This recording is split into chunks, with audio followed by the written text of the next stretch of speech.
The program features live coverage of an African safari and may include animal kills and carcasses. Viewer discretion is advised. It never fails to amaze me how each and every single morning we get provided with the most beautiful images to start off the day. This is Safari Live. Ready.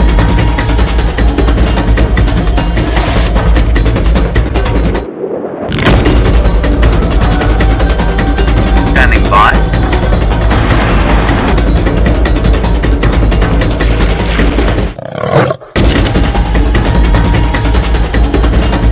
Five, four, three, two, one. You are live, you are live.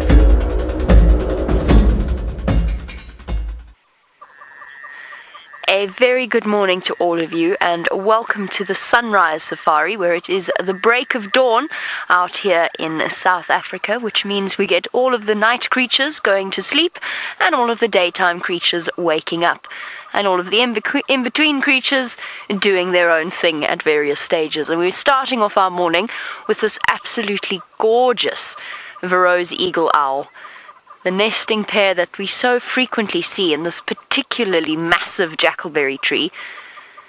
Of course, this owl would have spent the evening hunting, searching for various sources of prey, whether it be a scrub hare or possibly a guinea fowl or something similar. Right, quick introduction. My name is Jamie. This morning, Gendre is on camera with me. May it be a better morning, Gendre, than the last time you came out when the vehicle just didn't want to work at all. We're coming to you live from a place called Djuma Private Game Reserve, which is in the Greater Kruger National Park area of South Africa. And because this is a live safari, it means that it is interactive. So if you jump onto your, well, you're already on your computer if you're watching us, or your mobile device, or whatever it happens to be, and you go on to Twitter and you send through your questions and your comments on hashtag Safari Live. So that's the way that you can get hold of us. I'm shivering because it's actually quite chilly this morning. I'm not sure what the temperature is, but Gendre is also nodding his head in agreement. It's much chillier than it was yesterday morning. The owl's not too concerned though, covered in a lovely downy layer of feathers. They definitely are one of the most beautiful, beautiful birds, with their gorgeous black facial disc. I'm not sure how clearly you can see it. Probably not all that clearly because the sun is rising up behind him, or her. And its presence in this jackalberry tree has caused lots of noise amongst the various other birds. The go-away birds are calling, the hornbills are calling. They'll settle down though, because this is where this particular owl often roosts during the day. I wonder if it's the same one that we so often see just a few, I would say about 800 meters away from here, on the other side of the Djuma Dam. I think it might be. This morning, obviously, Tristan's already told you, but James was having a slight bit of vehicle trouble with Wendy, so he'll be swapping onto one of our other vehicles. It'll just be Tristan and myself for now, and then we'll start, or hopefully James will be able to get out in the next few minutes. I can hear the leopard calling, by the way. Those of you who've been watching the Djuma Dam camera, of course, you would all have heard the leopard. He woke me up this morning at around about 4:30, calling quite close to my bedroom window. So he's around.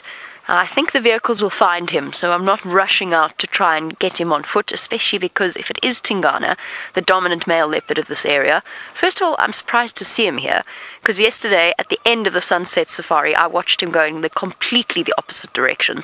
But if it is him, he has a tendency to run away from people on foot, and that's not what we want to do at all. That's not what we want to achieve. We're going to leave it to the vehicles first. If they don't have any luck, then we'll try and move into the area and see if we can spot him.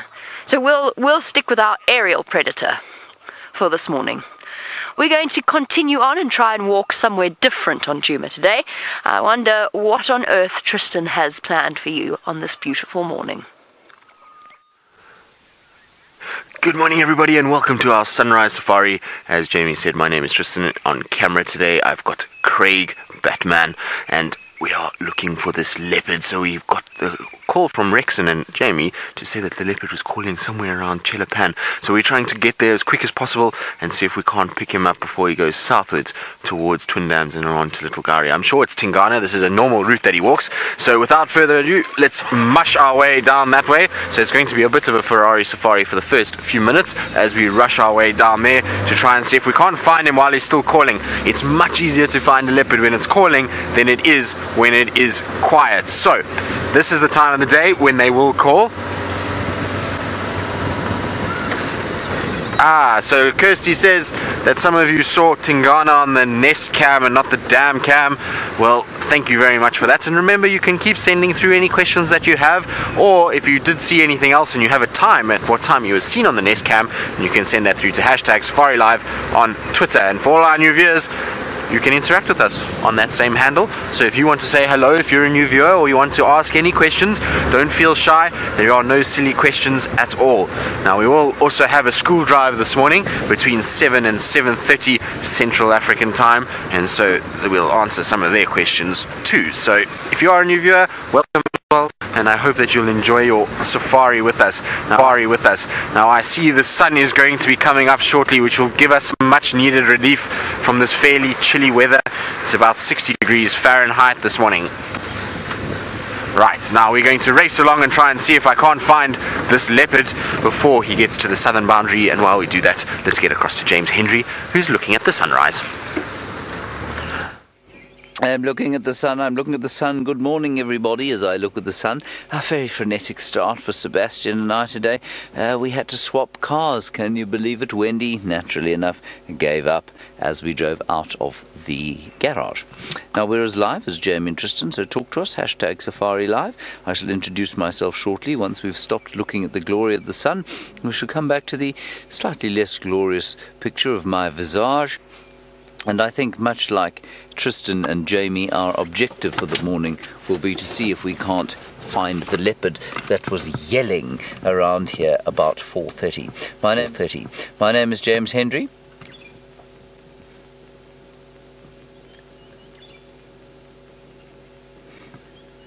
There we go. And, well, I'm going to be your guide on Jigger today. So I hope that you will have a good time with us. Please do talk to us, #SafariLive, ask us questions, send us any comments you like. And, well, hopefully we'll be successful in our quest for cats and elephants and lots of enjoyable small things. As I said, Sebastian is on camera. He's dressed very appropriately for the bush, in a warm jacket and a leather hat. Good. Okay. I'm just listening to the Game Drive radio where it appears that they are trying very hard to catch this leopard. So what we're going to do is go around. I'll tell you where he was calling, and we'll see what else we can find on the way. I think that he's going to cross Twin Dams at the dam before they get there. Unfortunately, that's what he does. As it gets light, he starts heading south. I'm pretty sure it's Tingana. I know many of you saw him on the dam cam during the course of the night, but generally that's what he does. And he was calling really vociferously, and I'm not really sure why he felt the need to yell quite so loudly or quite so often. But I think he's feeling, well, he must be feeling pressure of some kind. For him to be patrolling with the regularity that he is coming here, I think it is possible, of course, that the leopard I heard calling here was a female. And that's why I'm just driving through here to have a quick look-see. Because it just sounded, I don't know, slightly different from Tingana's call. Now, I thought to myself, as I thought that, you don't know the difference between two leopards' calls, but even though it's indefinable in words, you can definitely hear the difference if you hear two leopards calling next to each other. So I'm just wondering if perhaps it wasn't another individual around here. Let's have a look-see. It's about, I'm told, 16 degrees Celsius. That feels about right. About 60 degrees Fahrenheit. Oh, now it's dropped suddenly to 15 and 59.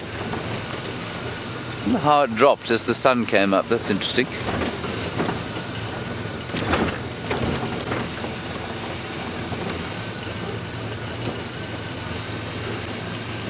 We've got a question coming through from somebody that sounds like a fast paw. Is that correct? Fast paw? Southpaw. Oh, southpaw. Right. Southpaw, yes. Nice name, that, southpaw. Left-handed boxer, are you? You want to know about whether or not leopards are nocturnal. They can be, and you will certainly read in many books that they are. But this leopard that we're talking about now is much more crepuscular than he is nocturnal. And he moves a great deal during this time of the day, and probably in about half an hour he will find a bush under which to go to sleep. But he was calling around this waterhole here, probably from about 4:30 this morning, and he then, as it started to get light, he started heading south from here. And so his activity periods, the height of his activity period seemed to be around about sort of, say, 2 hours before dawn or an hour before dawn, up to, say, an hour and a half to 2 hours after dawn. Somewhere in that period, that's his main activity. Then also again in the evening time, normally just after sundown until probably about 2 hours after dark. Now remember that a cat, most of the big cats out here have to sleep for about 20 hours of the day, which means that they inherently cannot only be nocturnal, because, well, otherwise they would only move around in the darkness, and we very clearly see them moving around in the day, lions as well. Let's head across to Jamie, who is feeling slightly melancholy.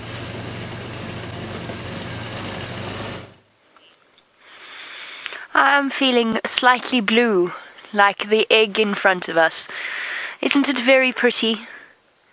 Right, so we've got a bird's egg here. I'm not feeling melancholy at all, because I actually don't think that this egg met an unfortunate or an untimely end. I actually think that this is probably an egg where the bird or the chick has hatched perfectly healthily, and then they've just discarded the shell out of the nest itself, and it's fallen down out of this tamboti thicket. The next question is, of course, which bird is it? That's what I'm wondering, and this is where I might need your help. There's something ringing a bell with an egg this size and this colour. I have a vague feeling it might be an emerald spotted wood dove. There's a couple of birds with very distinctive colouring to their eggs, and I'm picturing in my head a picture of a nest and a picture of the blue eggs, and it was in the chapter dedicated to cuckoos, because the amazing thing about cuckoos is not just that they parasitize and are actually quite lazy parents in a way. They put absolutely no effort into raising their youngsters. What they do, of course, I think most of you know about cuckoos, is they will go and they will lay an egg inside somebody else's nest, and each cuckoo will be specific to a specific species of bird. So it will be Deirdre's cuckoo, for example, might parasitize something like doves, whereas the greatest spotted cuckoo, I believe, parasitizes things like starlings. So they're quite species specific. There'll be a couple of different species that they parasitize. And the amazing thing about something like a Deirdre's cuckoo is it lays the eggs in a way that imitates the natural eggs of that particular bird, which I find incredible, because the Deirdre's cuckoo can actually produce, or has been recorded to produce, 21 different types of egg, all containing the same cuckoo chick, but all different to imitate the different types of species that it will actually climb into the nest of. How cool is that? How amazing is nature? And there's this almost an arms race between cuckoos and the birds that try to avoid wasting their energy on raising somebody else's chick. Now, I'm not saying that this is a cuckoo egg. I just have a feeling that it's a species that the Deirdre's cuckoo parasitizes. So maybe you can let me know if you know which bird. I think it might be a dove.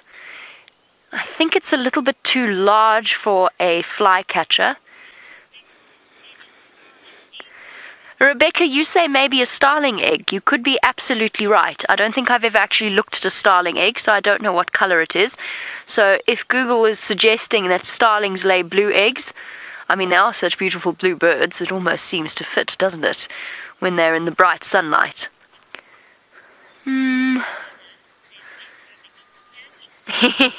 Anna says leftover Easter candy. Not that I'd want to consume, I don't think, Anna. Oh, look, it can actually... The inside layer of the albumin is perfectly intact. Doesn't look very appetizing. That's what it is. That's exactly what it is. Well done, Chris Rogue. You are spot on. That's exactly what it is. Now that you've said it, it's come to my mind instantly. It's an arrow-marked babbler egg. There we go. Thank you. That's what it was. That was the picture in the book, and I can actually hear them calling behind me. So this is obviously somewhere where the arrow-marked babblers like to be. This is exactly the right color, exactly the right size. Yeah, it's an arrow-marked. I'm almost certain it's an arrow-marked babbler egg. It's really quite beautiful, isn't it? Amazing that a bird can produce something of that color. And it's even more amazing that a cuckoo will actually imitate the different colors of the different eggs. The question is just how fooled the host species are by that, because a cuckoo egg is naturally going to be bigger than this. It's going to be bigger than the natural egg of an arrow-marked babbler. So I wonder whether or not they're taken in by the deception. A lot of the time they aren't, but their instinct tells them to raise that chick. And in certain species of cuckoo, they're actually threatened by the cuckoo. So there's recorded cases of where the poor host species has kicked the cuckoo's egg out, and the cuckoo has come back in revenge and kicked all of their eggs out. So it's basically like mafia behavior, threatening behavior, to make sure that the parents actually toe the line.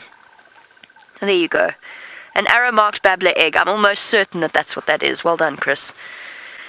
Thank you very much. It was ringing a bell. Beautiful.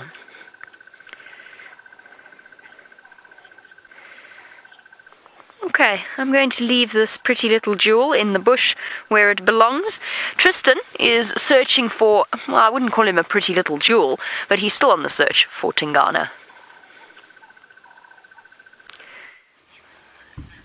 No, not at all. He is not a pretty jewel at all. He's rather a big, beastly figure. Now, he has been calling, and we're just sitting dead quiet because he was calling somewhere close to where we are now.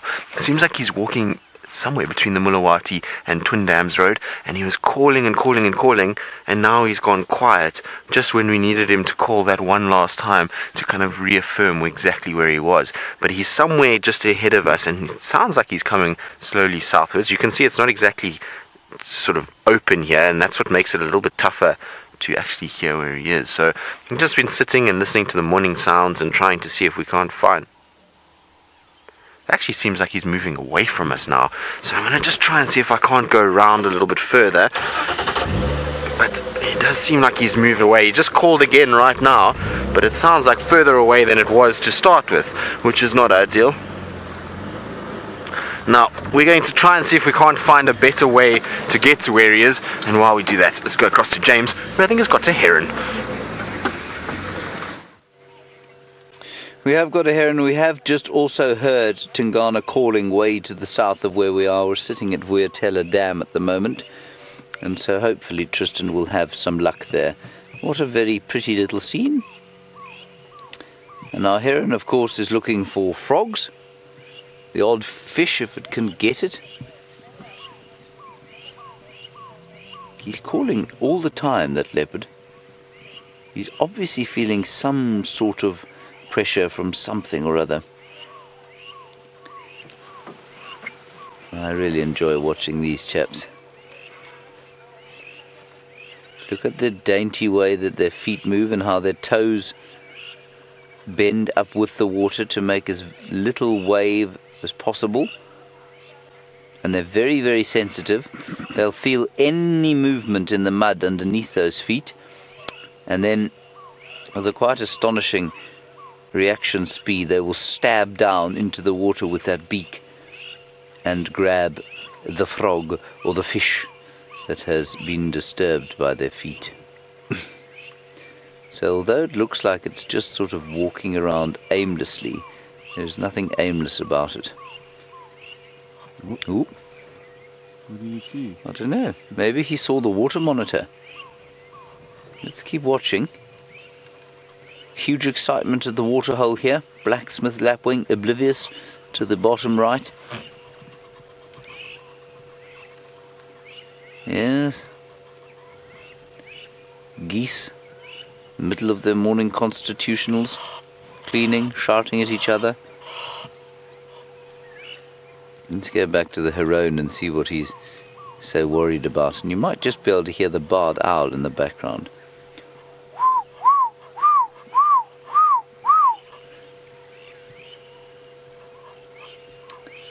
Ah, the beautiful reflection of the heron. Here we go.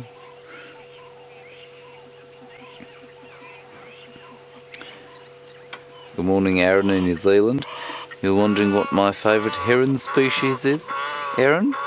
Do I have a favourite heron species? I do, actually. It's the rufous-bellied heron.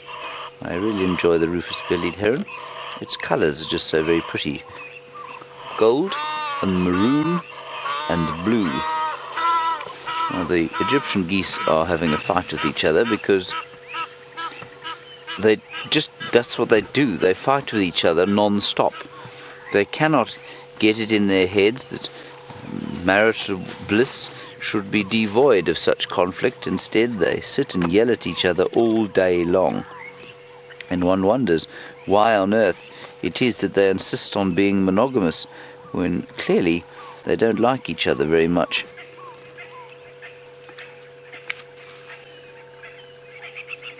I will show you a picture of the rufous-bellied heron shortly, once we've looked at that. Just looking at it now, though, the picture really doesn't do it justice. I'll try and find another one. It's number 4 there, Seb. Where have I... Sure, I do have it. There we go, number 4.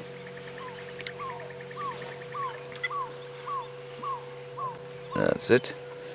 I'm just going to try and find a better picture on my bird app. Heron. Because that really doesn't do it justice. It is some really gorgeous colours. Yeah, that's better. Look at it there. Isn't that amazing? Blue and maroon and gold. It's amazing. Let's see if we can find a photograph. Yeah, there it is. Fantastic.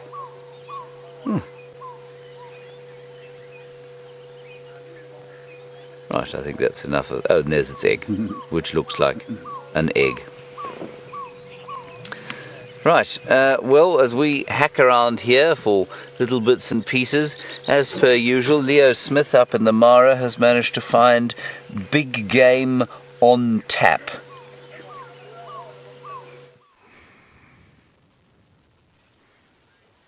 Well, we do have a spotted cat, but it is definitely not Mr. Tingana. It is a female cheetah. We saw her briefly a few days ago. I'm not sure of her name. I've sent off some ID shots to the cheetah researchers to see if we can figure out who it is. But welcome to Kenya! My name is Brent Leo Smith. I have Dangerous Dave on camera, and we are in the Masai Mara. We're in the Mara Triangle, and we've got a female cheetah who's resting up on top of a termite mound. Now, we're going to be playing the patience game this morning with her, because she did stand up a little bit earlier and she looked like she's a little bit hungry. And there are some Thompson's gazelles around. There's some impala, there's some water buck, and oh, actually there's another Thompson's gazelle that just popped up behind us. Dave, did you see it? Oh, okay, a little bit to the left. Zoom. There it is. Now that is a cheetah's favorite food here. And there's a couple more spread out, but I think she's playing the patience game because there are a lot of water buck around, and they're a little bit off to the left. That's a little female Thompson's gazelle. If we have a look up to the left, you can see there's a lot of eyes to spot her. Oh, other left, Davy. There we go. Okay. So there's probably about 25 or 30 water buck spread through there, and of course they are tall above the grass, so they might spot her. So that's why she's probably keeping it low for a while. And hey, congratulations, Dina. This is Dina's first female cheetah. Remember to use the hashtag #SafariLive if you've got any questions for us. And it is very exciting to be here in the early cold morning in the Masai Mara with a beautiful female cheetah. Look at that, isn't she gorgeous? And you can see how effectively she's using that termite mound. Her head pretty much just looks like an extension of the termite mound. So what she'll be hoping is that one of the Thompson's gazelles or impala or some of the smaller antelope species wander a little bit close to her. She does look quite hungry. So we're going to be sticking right here for the foreseeable future to see what she gets up to.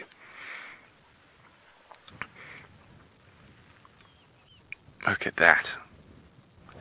I wonder if she spotted that Thompson's gazelle. Maybe. It's quite far away still, but I have seen cheetahs start hunting from 500 to 600 meters away from their potential prey here in the Mara.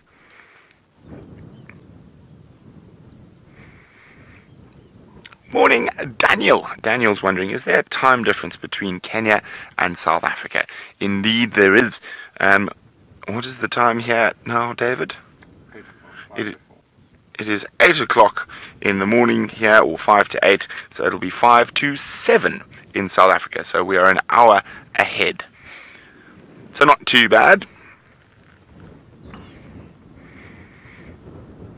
Oh, some topi right in the distance there. Lots of animals around. So where's that big herd of buffalo gone? There we go. Big herd of buffalo in the distance as well. Now, what the cheetah's been waiting for is starting to happen. The waterbuck are slowly trying to make their way back towards the river areas. So they come out into the open here to spend the night. So it's a little bit safer than around the watered areas. So they're slowly moving away down towards the river as it warms up, and that will give that cheetah an opportunity possibly to get into those tommies, or possibly even there's a big male impala here.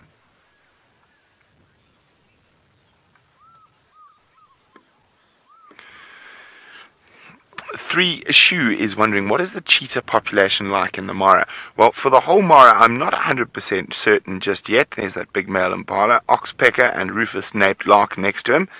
Well, oxpecker's on him and a rufous-naped lark on the bush next to him. Well, I can tell you more or less the cheetah population for the Mara Triangle. There do seem to be a few more cheetah on the other side of the river.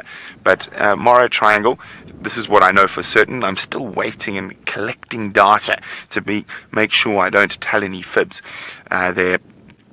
There's at least 3 females, possibly 4 females in the triangle. This being one of them. This is a female I don't know as well. There's a female called Mlima, who is down near the Tanzanian border, who we saw catch a Thompson's gazelle. And then there's a male coalition of 2 and a single male. But of course, remember, this is an open system, so it's constantly changing, and the numbers will increase and decrease. Now, because of the high population of hyenas and cheetahs in this particular section of the Mara, sometimes the cheetahs do have a bit of a hard time.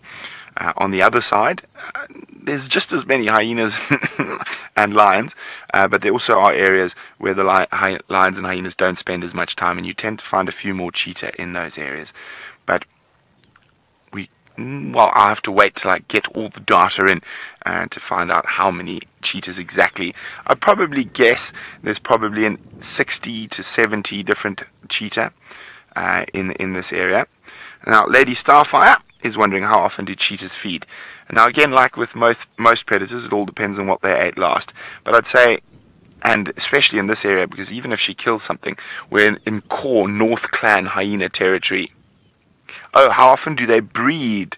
Sorry, I thought, how often do they feed? Sorry about that, Lady Starfire. Well, very similar to lions and leopards, and we'll wait till sort of 16 to 18 months till their cubs are independent, and then they will breed again. So a similar gestation period to lions and leopards as well. Now, cheetah tend to give birth to more young than lions and leopards because they have a higher mortality rate. So it's not uncommon to see cheetah giving birth to up to 6 or 7 cubs, but only 1 or 2 will probably survive and to adulthood, sometimes not even any. So it is a tough life being at the bottom of the predatory food chain. As I said, this is quite a risky area for them here. And this is a really, really high hyena zone. The North Clan of over 80 hyenas. Their den is not too far from where we're sitting right now. So we're going to keep watching this beautiful female cheetah, who has probably got a name, but I don't know it just yet. Hopefully I'll find it soon. So remember to keep a lookout for any identifying features on her. But while we do that, we're going to jump across all the way to South Africa to Jamie, who's going to welcome our school for the morning.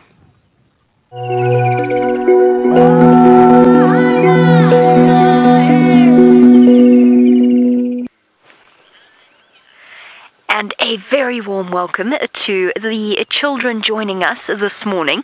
Well, for you it will be the afternoon, but welcome to the kids at Bargo Childcare Centre. It's wonderful to have you.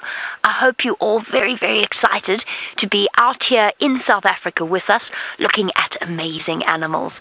My name is Jamie, and this morning, the guy behind the camera, his name is Gendre, but Gendre is very, very shy. So everybody shout, "Hello, Gendre! Hello, Gendre!" That's Gendre over there. So you won't see much of Gendre, but you will see lots of amazing animals. And what we're doing, because we're on foot out here with the wild animals, is we are searching for different signs of different creatures. And what we've got is tracks in the mud that belong to something nocturnal, so something that only comes out at night, and it is called an anteater or an aardvark. And you only ever see them at night, and they come out and they eat termites. And the reason that I'm showing you these is because you never ever see them in mud. This is the first time I've ever seen these amazing footprints. And what we do out here, one of the ways that we find animals, is we follow their footprints. Now, I'm going to have to stand up in a second, and so is Gendre, because there are some elephants trumpeting, getting closer and closer to us, so we need to go and see exactly where they are. It's very important when you're out on foot to be listening, looking and listening all the time, because there's big animals out here. So we need to be very, very careful. And Matilda, there's an answer to your question. You want to know what is the noisiest animal that we see? Elephants make lots and lots and lots of noise. They trumpet and they rumble and they make sort of sounds when they blow the dust out of their trunk. So elephants are very noisy. We're also searching for a leopard. Now, leopards are usually quiet creatures. Okay, now I'm going to tell you a bit more about leopards later, but let's go all the way to Kenya to Brent with a cheetah. Guys, the cheetah's just come off down the termite mound. She is approaching. She's about 40 meters from a Thompson's gazelle now, and we're in the perfect position to see what happens next. There's the gazelle. She's just behind that termite mound. No, she's just gone flat, Dave. She's still there. She's just gone flat. She's waiting for the gazelle to move closer to her. There she goes. This is very exciting. This is so exciting. No, we don't know what could happen. As I said, there's a lot of hyenas in here. So a hyena could easily come in and steal that. Look at the gazelle. The gazelle doesn't know she's there. The gazelle is facing the opposite direction to her. Memphis is wondering how fast can a cheetah run. Memphis, she's capable of speeds up to 105 to 110 kilometers an hour, but normally averaging around 90. It's the fastest land mammal in the world.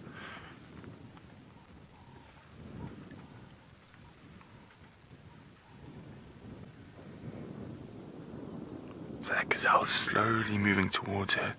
She's waiting patiently for it to get closer.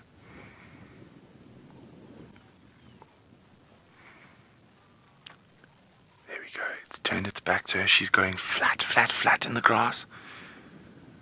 Almost invisible now. The gazelle still hasn't seen her.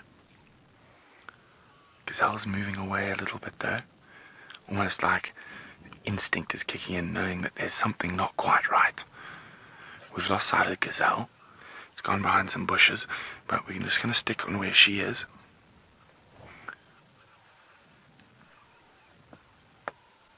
This is very exciting, everyone. Just to be warned that we might see a kill, so if you are a sensitive viewer, look, and isn't it amazing how she just blends into the grass like that? Absolutely disappears. I can't see the gazelle at the moment. It's behind a little clump of bushes about 50 meters away from her. So generally, the cheetah will go quite a lot further, start running quite a lot further than a lion or a leopard. So up to sometimes 50 meters or 60 meters. But I think she's playing this perfectly. The wind is in her favor, and the gazelle might inadvertently get much closer, which will make it a much easier hunt for her. Where have you gone, little Tom-Tom?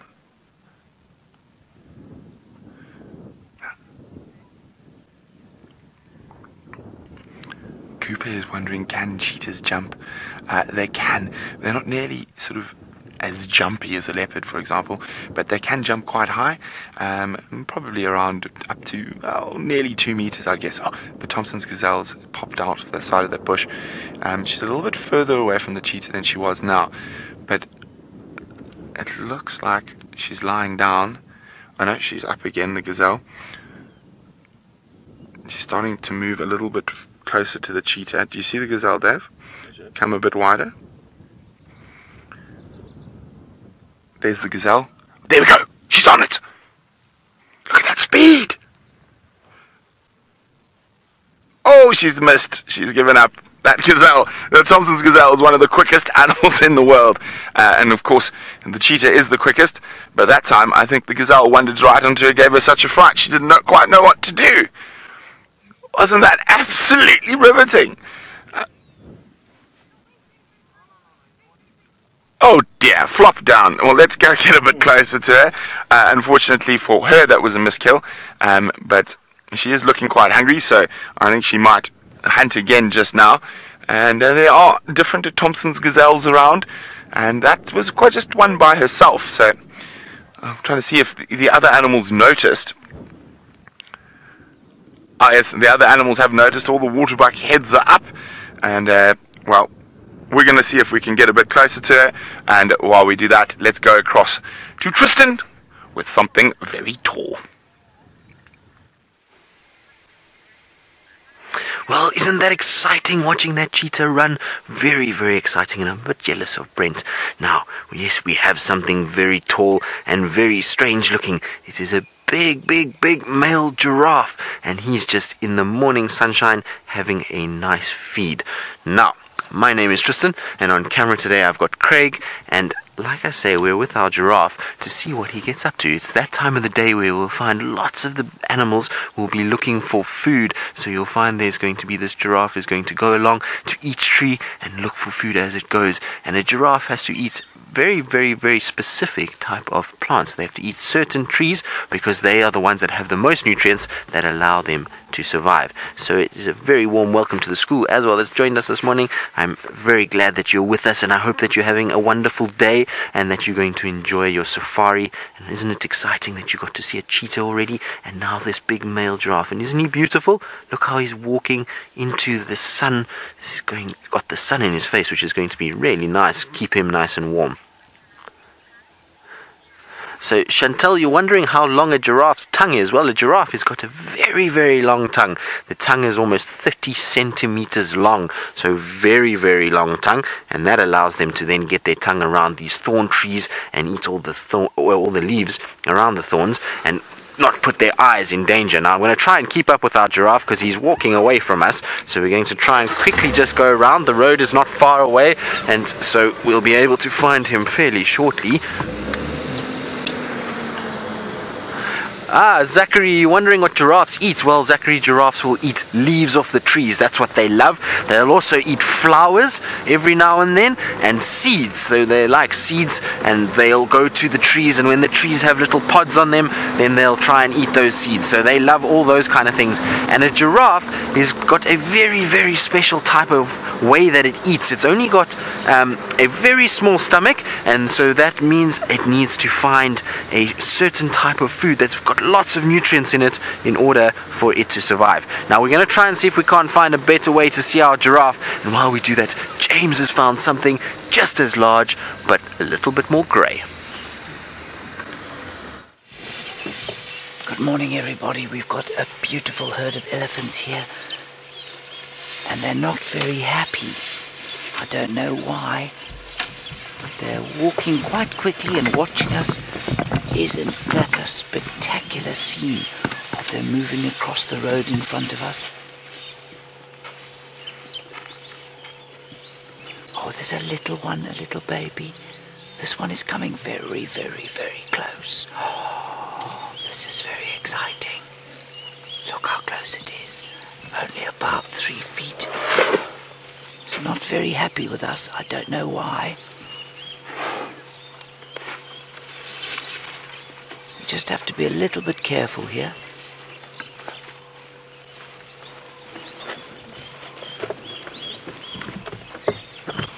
Oh, they've got such a lovely smell, everybody.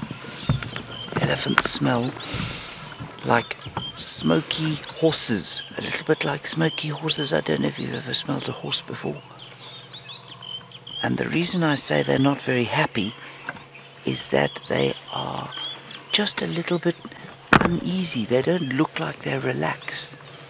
Stephanie, you say how long are elephants' trunks? Well, it depends how old the elephant is. You know how your leg is much shorter than your father's leg, Stephanie? Well, a baby elephant has got a very short trunk compared with an adult elephant. An adult elephant's trunk is probably about 2 meters long. And a baby elephant's, well, only about half a meter.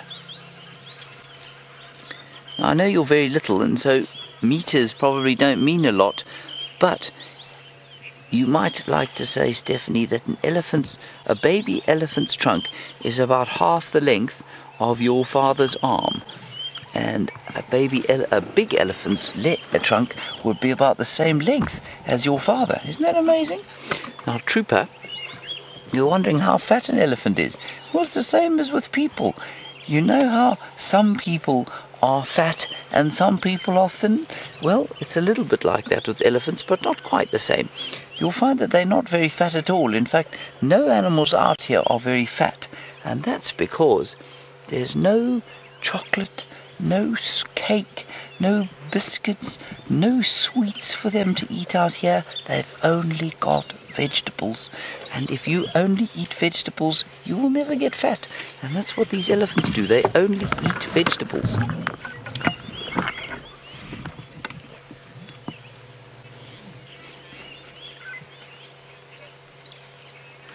Caroline, you want to know if all elephants have trunks? Yes, all elephants have trunks, Caroline.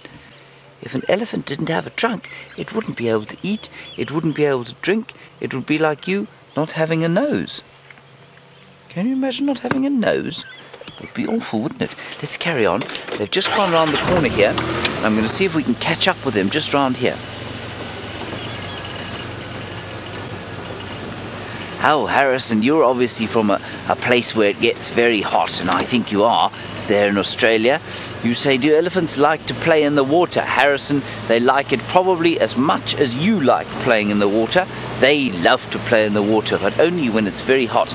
And you can see from my hat that it's not very hot out here at the moment, as I'm sure it isn't where you are.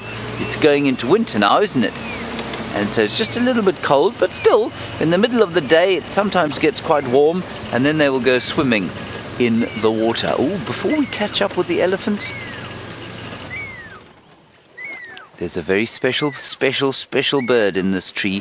It's called a pearl-spotted owl. Can we see it? There are birds at the top called drongos. They don't like the pearl-spotted owl because the pearl-spotted owl likes to eat them. I'm going to make its call, and let's see if we can make it call again.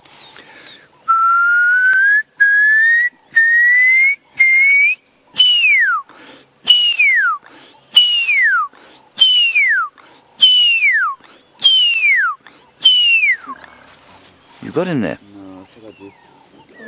Yeah, he's calling again. I don't know where he is. He's so well hidden.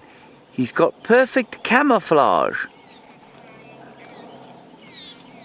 Tommy, you want to know if we have flying animals?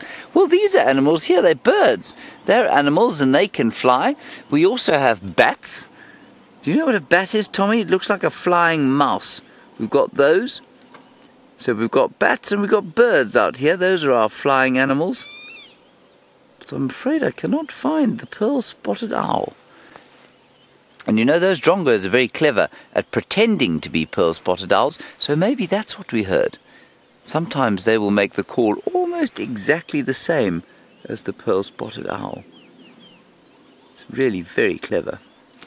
Right, shall we see if we can catch up with those elephants? Shania? You want to know, we get spiky animals here. We get two kinds of spiky animals here. One is called a hedgehog, which is very small. I've actually never seen one. It's about the size of a small mouse, and it looks like it's got pins coming out of its back. That's quite spiky. Then we also get a porcupine, something called a Cape porcupine, which is much bigger. It's like about that big. And it's got hairs, but they're not soft like your hair, Shania. They are hard, spiky things, big spikes like that, like arrows.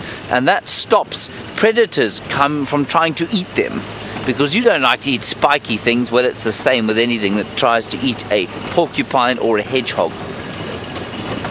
We're just going to drive a little bit faster so that we might try and catch up with those elephants. Hold on tight, we're going to turn around here. Woo! Okay, we're going to go all the way up to a place where it's a bit warmer than this, and that's up in the Mara with Brent. Blinking. Well, we're still sitting with the beautiful female cheetah, and she's still lying where she collapsed after her failed gazelle hunt. Wasn't that exciting? Davey, I've lost a picture on my monitor. It is on. Yes, that's the first thing I checked, David. Sorry, guys. Well, we'll do it without the monitor for now. Now, there are still quite a lot of animals around, and well, there's some gazelles behind us, but everyone's on really high alert after that chase now. So she's probably going to rest for a bit before starting off again, seeing if she can find any other unsuspecting Thompsons. There are quite a few of them in the distance, all around us. Now Cooper, hi Cooper. Cooper's wondering what sound does a cheetah make. Now Cooper, a cheetah makes a very strange sound. They can hiss when they are threatened, but when a mommy cheetah is talking to the little ones, she makes a chirp that sounds very much like a bird. I can't really do it. I'm sort of beep, beep. I can't really do the noise. Maybe James can, but yes, she makes a very high-pitched chirping sound. That sounds very, very similar to birds. And I've actually seen people get confused before, saying, "What bird is that?" when it was a mom cheetah trying to call the babies.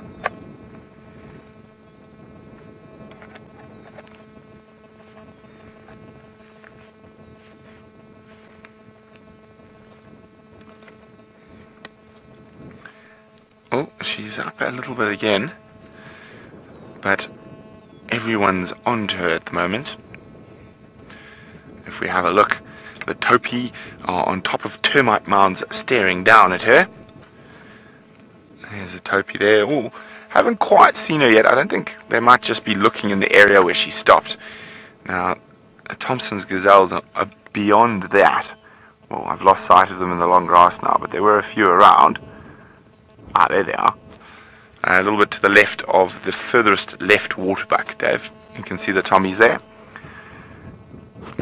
So, but with all those eyes on her, it could be quite difficult.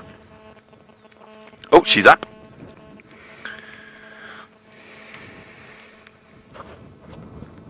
Oh, she's gorgeous. Absolutely gorgeous. I can't wait to find out more about her when I get my information back from the researchers. And it'll be very, very exciting. Hi, Harrison. Just give me a second, Harrison. She's looking... I just want to see if there's any more food in that direction. There was a gazelle that just wandered away from all the water buck. Now, Harrison wanted to know, how often do cheetah eat? Well, it all depends on what they eat, Harrison. So, if she caught a Thompson's gazelle and it didn't get stolen from her by a hyena or a lion or a leopard, she'd probably have to eat every 2 to 3 days. But what happens with cheetah, they normally hunt almost every single day, because quite often they don't get to finish their meal before it is stolen by another predator. Now, a cheetah is so finely built for speed that any slight injury could be very, very detrimental to her. So I've even seen vultures chase off a big group of vultures, about 60 or so, chase off a cheetah, and because even a bite from a vulture's beak might damage her enough that she wouldn't be able to hunt. So they don't take chances. So they'll generally move away as soon as there's another predator that chases them off their kill.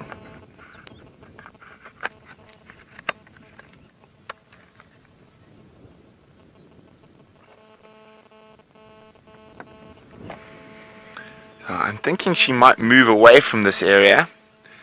Now, we've just been talking about something some of the animals cheetah really don't like, and one of them is a hyena, and Tristan's found one.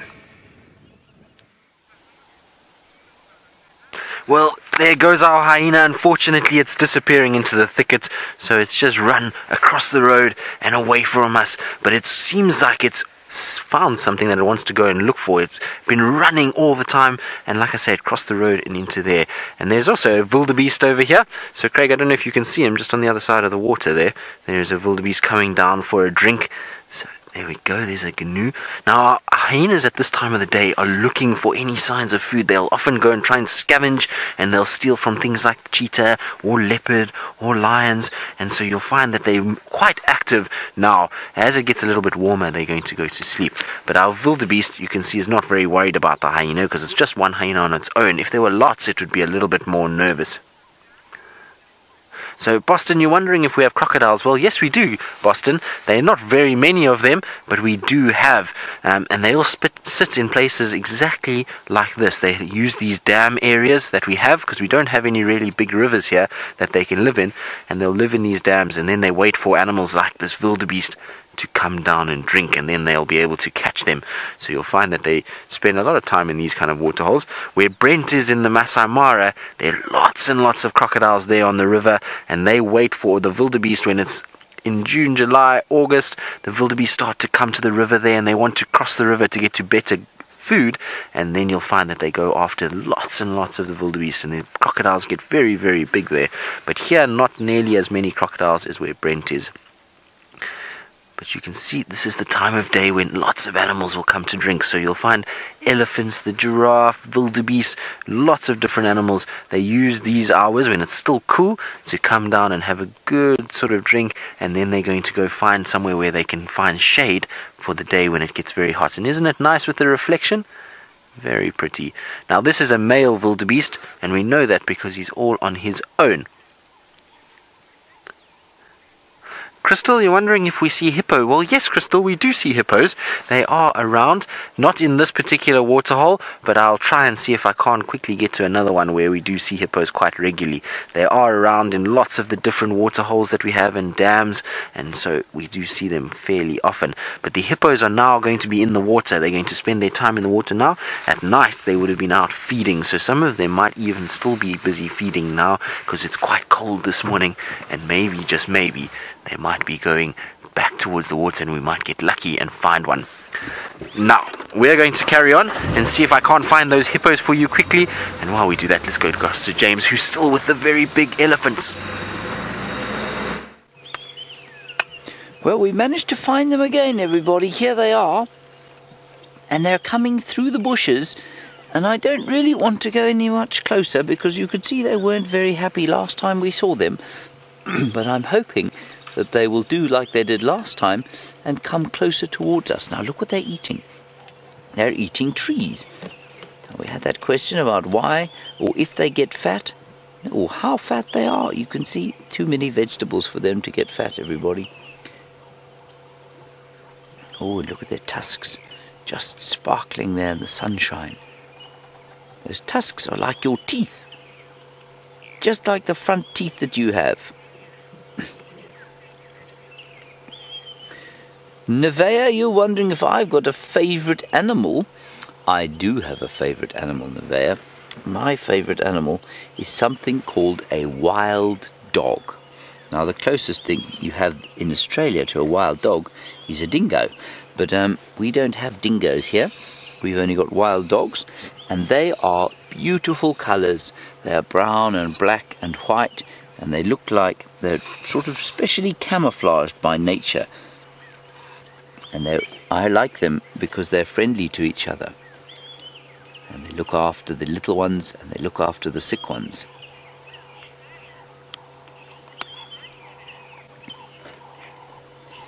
Hello, Shania, you just like my brother Douglas. My brother Douglas also has pigs as his favourite animal. And you say, do we have pigs here? We do have pigs here. They're a special kind of wild pig called a warthog. Now, sometime in your early life, I suspect you're going to watch a program called The Lion King. Well, in The Lion King is one of everyone's favourite characters, and he's a pig called Pumbaa. And we get exactly those kind of pigs here.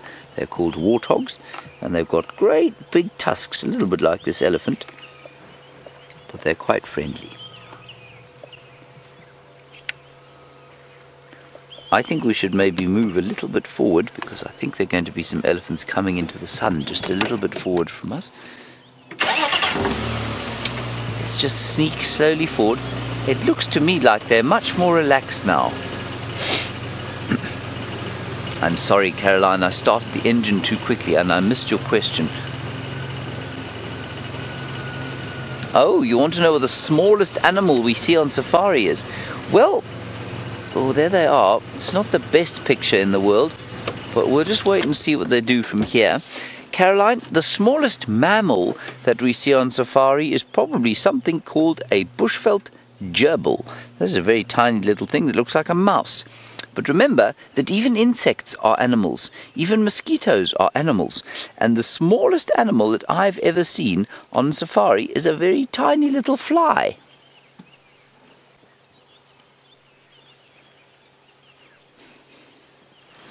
There are the elephants, and you can see they, just like us, are really enjoying the early morning sun.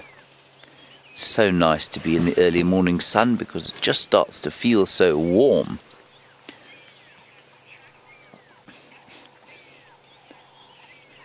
Oh, I see, Caroline, you were asking earlier if all elephants have got tusks, not trunks.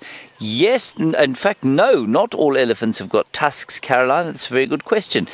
In Asia, remember, they get a different kind of elephant there. Most of the females don't have tusks, but here in Africa, what you find is that most of the elephants do have tusks, but sometimes, for every, say, 20 elephants that you find, one elephant will not have tusks. And in fact, there's a herd quite close to where we are here that often has cows in it, or females that have no tusks.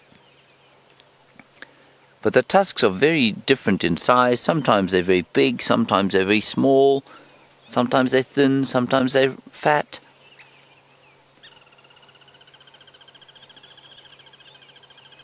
I can hear the call of a very special bird called a crested barbet going.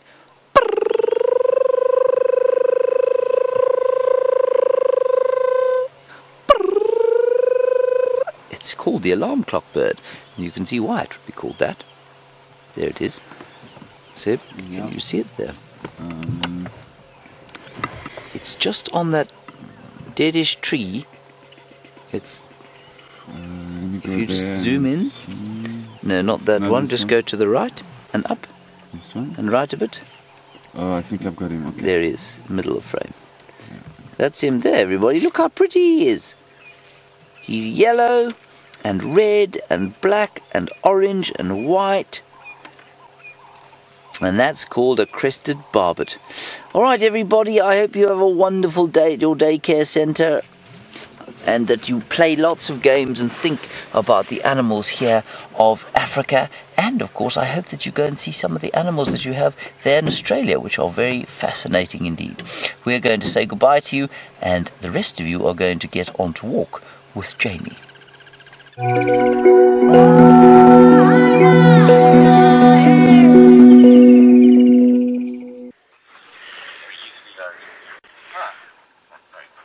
We are very, very close to something. That's what it is. There's a kudu alarm calling off in the distance. And you'll find, he just did a mad sprint. I thought it was Tingana, and we've just been talking about with Rex. Can you hear the deep barks over there? We've just been talking about with Rex and the fact that there's a good chance Tingana is following along behind a female, probably Tundi. And I thought those kudus were barking at, in fact I was almost certain, they were barking at a leopard. But they weren't barking at a leopard at all. Tristan will tell you what they were barking at.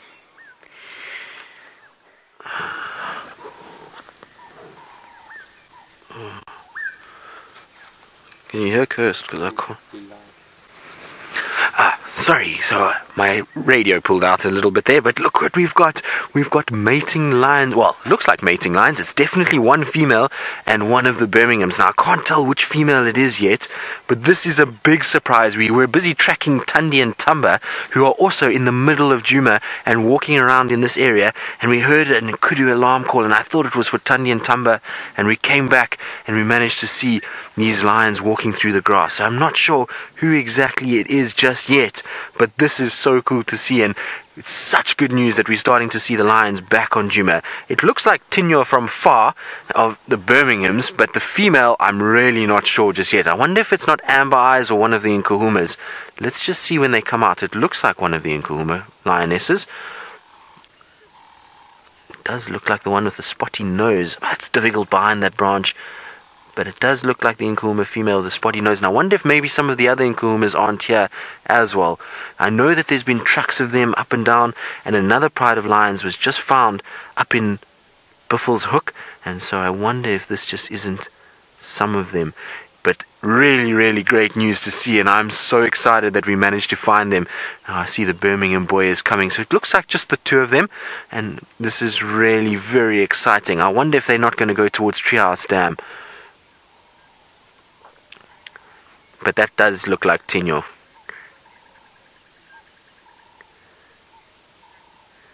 This is so cool. And she's just coming up here.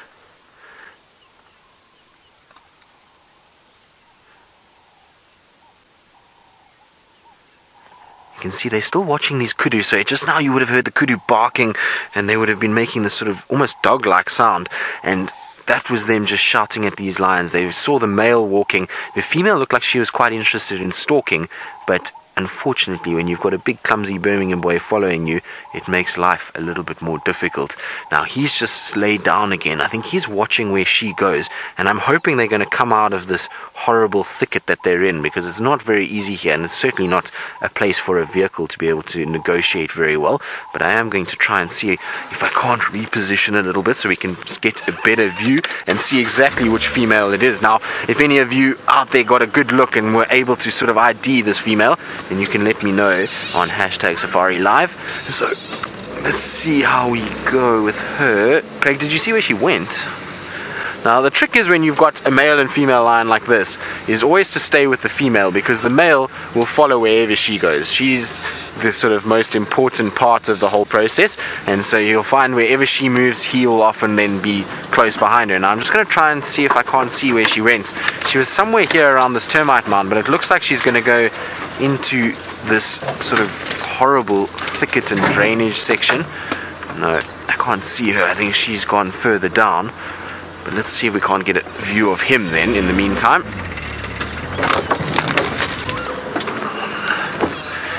Like I said, not very pleasant. For sure. Yes, well, I can agree with that. I think, like I say, it's difficult because I haven't really gotten a good view of her. Now, this Birmingham male is also standing up a little bit, and so I'm sure he's going to walk, but he's in the horrible thicket as well. Let me go back for you, Craig. It's going to be better if I go back. But there he is. He's just sort of standing, watching her walking along. Now, it's amazing how well these animals must camouflage, because I walked, well, we actually drove past here already once and didn't see them. We watched the kudu for a bit and they looked a little bit alert, but they weren't really shouting, and so I thought it wasn't really anything to worry about. But as it turns out, I should have actually trusted our instinct and watched what was going on. Now there he comes. It's definitely Tinyo that's coming past us now, so that's cool to see. And I wonder where the rest are. There were 3 Birminghams together last night, not too far south of our boundary, so I would imagine that the rest of them can't be too far, and particularly if there's a female that's in heat, you'll find that they try and get in there. Now, we're going to try and see if we can't keep up with these two, and while we do that, I believe Brent is still with his cheetah in the Masai Mara.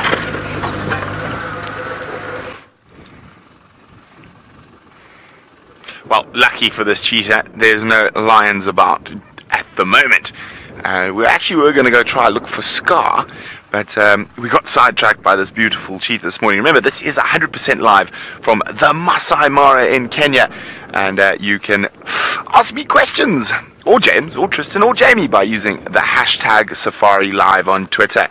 Now, for those of you who might have missed a little earlier, we watched this beautiful, yet unidentified, or yet to be identified female cheetah give chase to a Thompson's gazelle. Unfortunately, she didn't have any success, and she is quite hungry, so we're going to just hang around with her a bit longer.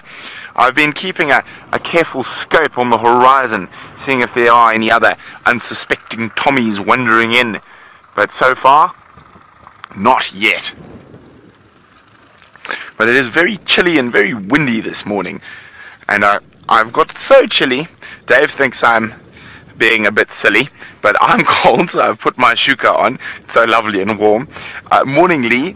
Lee would like to know, how long does it take for a cheetah to recover after a chase? That one wasn't a particularly long chase, so I don't think it'll take her much longer than 20 minutes to half an hour. It all just depends on temperature and how long she chases for. But she didn't chase for too far, so I think she's probably suitably recovered by now. She's just waiting for another unsuspecting gazelle or impala or to wander in, and unfortunately I actually can't see any. Oh, Darby, let's just wait, hang on a second, what's that? No, false alarm. It looked like those 2 elephant bulls were about to fight, but I think they were just playing next to the other car there in the distance. Now, of course, there are lots of other safari vehicles about. It's a busy morning in the Mara, but fortunately we are perfectly positioned with our cheetah. And well, we might move on. I haven't decided yet, but I hate to leave a hungry cheetah because they are such effective hunters, and they do hunt throughout the day, which is always very exciting. Now, the last time we decided to stay with a hungry cheetah, we managed to see a kill, but it did take about 4.5 hours, and I joked that we will only eat when the cheetah eats. But it seems like Tristan's caught up with those kitty cats. We have indeed, Brent. We've managed to now get them right out on the road, and this is so cool. I'm excited that we've got these lions back, and look at how they're sniffing around. Now I wonder if Tundi and Tumba, because their tracks are all over here and we haven't found them for the last sort of day, but this is where Jamie lost Tundi the other day, and I wonder if maybe, just maybe, there wasn't a kill somewhere in this area that Tundi and Tumba have been on the whole time, and that these lions have now just sniffed it out.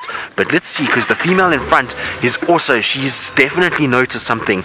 Maybe they could also be in a sort of stage of hunting as well. Maybe she's seen something close by, but I wouldn't be surprised, because the leopard tracks, in fact, you can just see on the left hand side of the road here, the lion and leopard tracks coming down. So you can see there's a big disturbance on that left hand side, and that's where both leopard and lion, you can see the smaller footprints coming towards us are the leopard, and then the lions are on the left hand side of that. So there's both Tundi and Tumbas as well as these lions' tracks on the road. So I wonder if just maybe the two leopards are not somewhere close by as well, or they had a carcass somewhere close by and these lions can smell it. But let's see, let's just get a little bit further forward.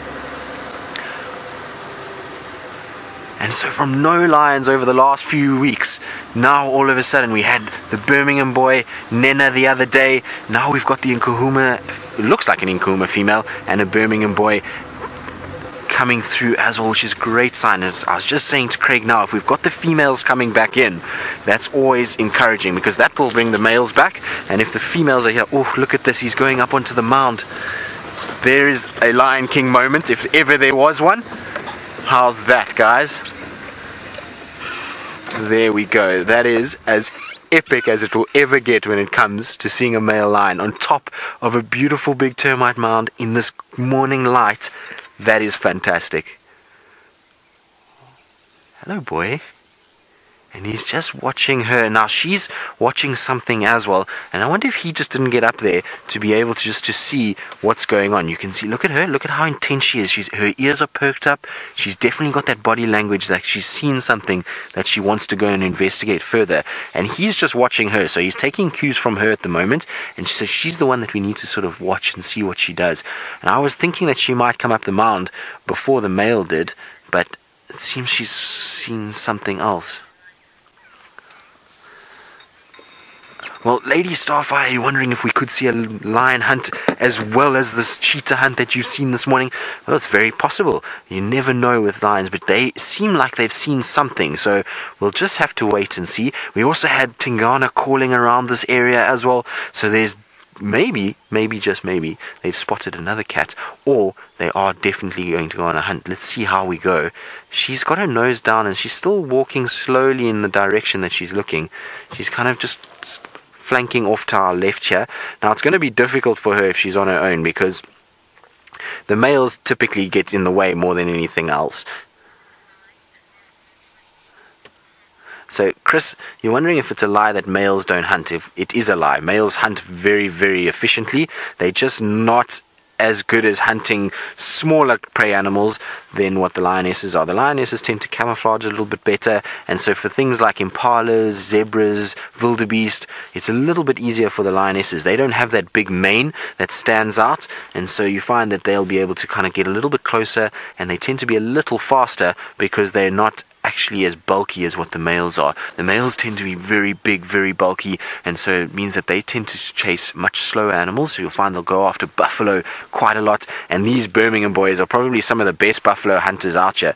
When they first arrived on the scene and they were at Simambili the one night, the 5 of them managed to bring down 7 buffalo. So between 5 lions, 7 buffaloes, which was absolutely amazing. So they can hunt incredibly well, and they don't need the lionesses to hunt. But the lionesses tend to be able to camouflage better and therefore get closer to animals, and it could be just a little bit easier for them to catch those fast, fleet-footed individuals. But you can see, look how he's watching. I think he's quite happy on his mound, but he knows as she drifts off, he's got to keep up. So I'm sure he's going to stand up now. Look, you can see he's watching her just disappearing, and he knows if he gets too far away, he might lose sight of her. So that will drag him to get up. But while he's sitting there, just look at the size of his feet. He's got the most massive feet. Look, there we go. They are huge. That is awesome. Now down he goes, unfortunately. But that is as good a picture as you're going to get of a male lion.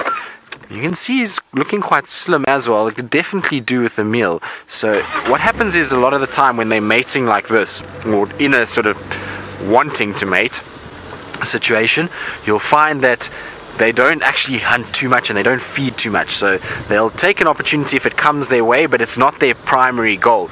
And so you'll find that they kind of become quite slender during the mating period. They're also exerting a lot of energy, and so they then also lose a little bit of condition. What's interesting to me though is if it's not the young Nkahuma female and it's not Amber Eyes, why she would be with a male by herself is very interesting. So David, you're wondering if our heart pumps faster when we're this close to lions. Well, yes it does. It's so exciting. And just because we haven't seen so many lions in the last few weeks, it's been tough when it's coming to lions. So to be able to find them and spend time with them and have them walk right past you definitely gets that blood pressure up and get that heart beating. So really is an exciting time. Now, I'm hoping that they're not going to go too much more in this direction because it gets so dense in here again. So I want them to just kind of slow down a little bit and stay in the open section. Now we're going to follow our lions and carry on, and I believe Jamie on walk has now found herself a rather large animal to show you as well.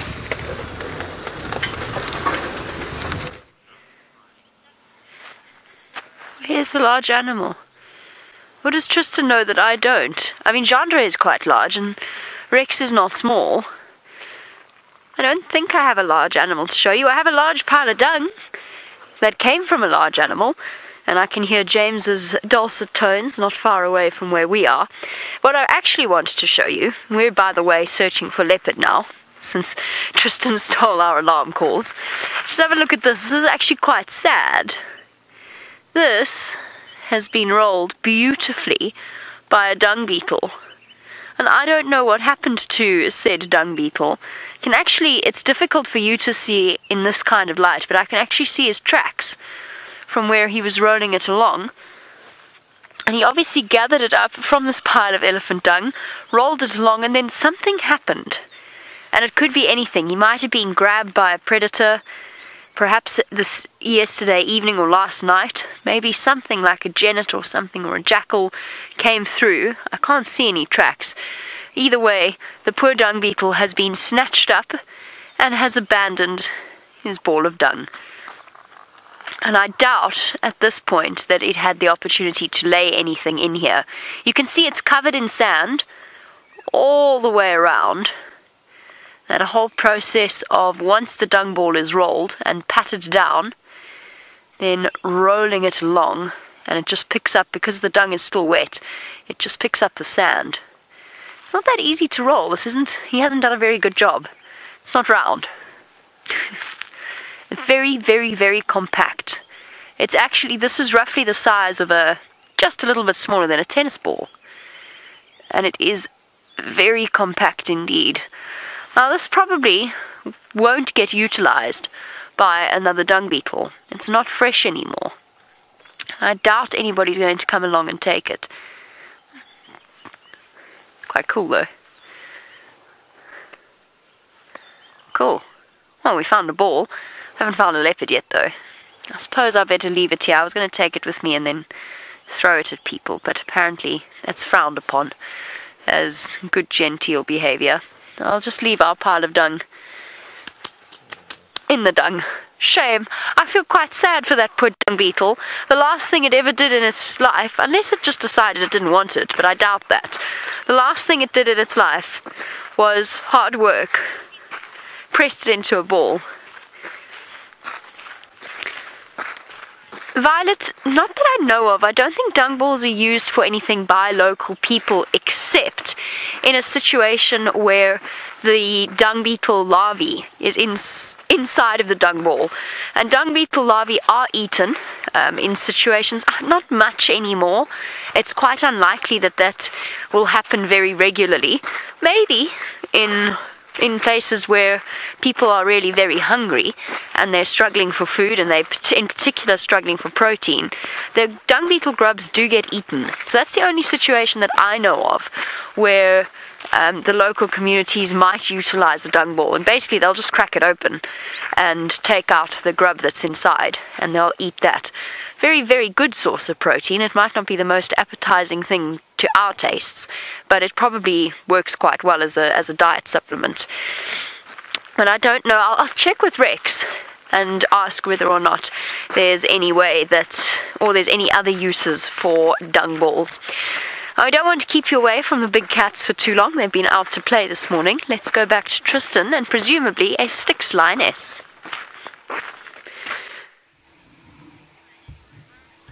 No, I don't think it is a Styx lioness.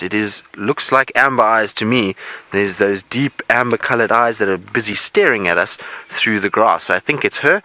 I don't think it's it's definitely not one of the Styx lionesses.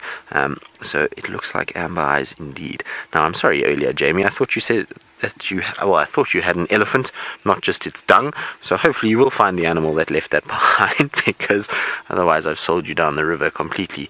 Now, it's strange. She was walking with such purpose, and now she's just lay down in the grass and almost looks as though she's going to sleep. So I don't know what she spotted that she was striding through here, but she's decided that this is where she's going to nap. For now, the male is not visible. He's right behind a bush there. You can just see a bit of his mane just sticking out from behind that bush willow, so that one where the branch is hanging over, Craig.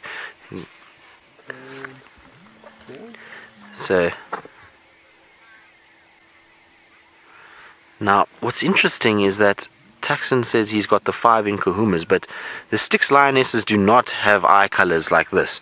They are not that way, and they also don't look like this. The 3 Styx look a little bit different. So I don't know, maybe it is a Styx lioness, and maybe with all the grass obscuring her face, it's not her, but those eyes are very, very deep in amber color. So I would be very surprised if it wasn't her. So, Aaron, you're wondering if it could be a torchwood female. It's possible. The torchwood pride do have females with these sort of amber-colored eyes, but I really don't know them well enough to be able to tell you. But that lioness is not a Styx lioness. That's for sure. Well, in my mind, it's not. Like I say, a lot of you out there know the lions a lot better than I do, but that doesn't look like a Styx lioness to me. She looks quite young. Her ears are not too tatty, and those eyes are a deep sort of butterscotch color. So maybe a torchwood lioness. It could be possible, but this would be way out of her range. And they've come from the south, so they've come from further sort of south of the reserve. I wonder, actually, if this might not be one of the breakaways from the Mangane Pride. I know they've got a new name on Mala Mala, which I have no idea what it is, but they were hanging around a lot on the Mala Mala boundary a few months ago and weeks ago, and I know that the Birminghams have been down that way, and I wonder if maybe they haven't pulled one of those females up here. It could be. So people that know all of these prides or have access to the information, maybe you guys can have a look through those females too, because it might be one of them. But it's definitely not a Styx lioness. Always so exciting when we have these kind of things, when we have to decode the mysteries of which lions we actually have here. I would like for her to just stand up a little bit. It would definitely help in sort of IDing her, but those ears are far too clean and rounded for it to be any of the sort of older lionesses. You can see, look, there's hardly a nick in them. Those are all sort of very, very clean, both ears looking perfect. So it's not a very old lioness, that's for sure. And the nose is quite spotty, and then, like I say, butterscotch coloured eyes. So interesting. I wonder who you are. I suppose it could be a Styx lioness. I haven't seen them for a while. I almost forgot what lions looked like for a time being, but this week has certainly reminded us. Amazing the camouflage though, when you see her lying in grass like this, and you think when she drops her head down how difficult it must be to actually see her. If you look at where her hips are in that long grass, it's really, really tough. The colour is absolutely perfectly matched to this grass. It really doesn't stand out at all. You can see there, look at that. Isn't that coloration great?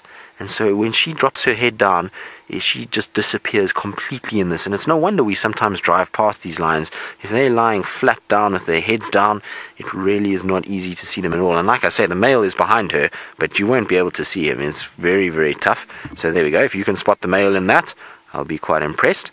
But he's just to the right-hand side there in the bush. So he's over there. His mane is just sticking out the corner over there somewhere. You should be able to just see that his mane is sticking out. So he's really blends in very well. Now that's why lions do so well when it comes to hunting is that in situations like this, and in particularly in the winter months when they have this drier colored grass, they blend in incredibly well. And on top of that, the other animals have also lost a little bit of condition, so it makes it much easier for them to be able to hunt in winter time. So they'll be relishing the fact that the grass is starting to change color a little bit and become this tawny white color. It really does work for them.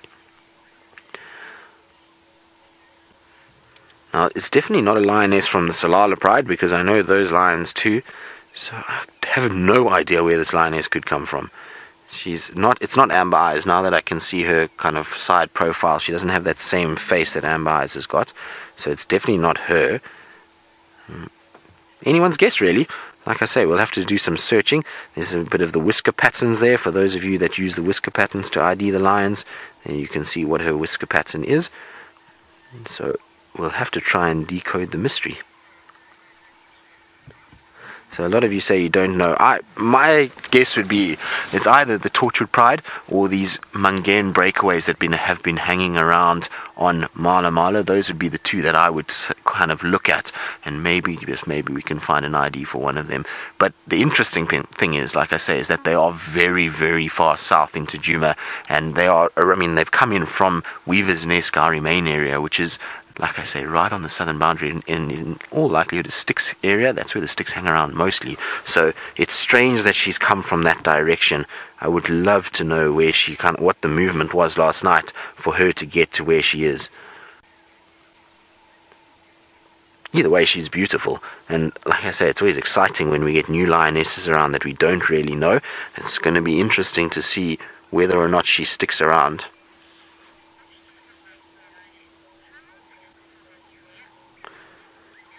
So Dina, you say if she is a breakaway lioness, how would the Nkumas react? Now, I've got a kudu alarm calling behind me, which I wonder if there isn't this leopard somewhere close by. Now, there we go, you hear that? There's no ways that they could have seen these lions. It's impossible from where that kudu is. And the lions are also watching. See, look how she's listening now. I wonder if we're not going to have a leopard bumping into us. Wouldn't that be exciting? Right, so what we were talking about is whether or not they would chase this lioness away if the Nkumas found her. Well, most certainly they would not want a lioness in their territory that they don't know, and they would definitely push her out if they could. So they would make sure that they could try and get her away and get her out of here, and if they kill her, that also could happen. You'll find sometimes that these lionesses will attack, and they can actually kill a lone lioness like this.